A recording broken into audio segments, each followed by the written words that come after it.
Siguradong di pa kayo nakakatikim ng gummy bears. Akin naman ay gummy worms. Tikman natin.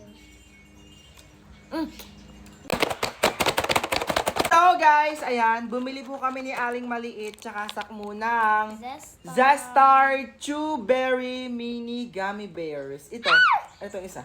Ano yan? Mini Gummy Worms to. Ito naman ay Mini Gummy Worms. Ito ay Mini Gummy Bears. Buksan natin ang laman, Aling Maliit. Yes! Let's go! Ang laman niya nga pala guys ay 30 pieces. Sobrang dami. 30 peraso. Anong laman itong ano? Anong itsura kayo naman ito? Ganito ang itsura niya. Yan Oh.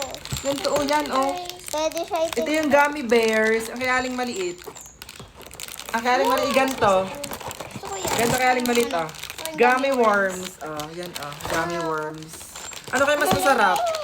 Gummy worms o gummy bears? Yan.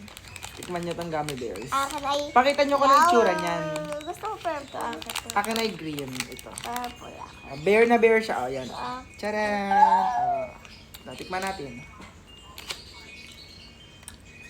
Chewy talaga siya. Super chewy niya. Buksan natin. Ganito yung itsura niya. Maliliit lang siya, guys. Pwede sa bata, guys, kasi maliliit lang talaga siya.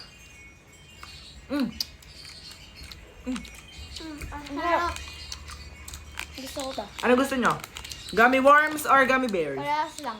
Parehas lang po. Ang sarap. Dami, Sarap. Sarap, Ang dami niya rin naman, guys!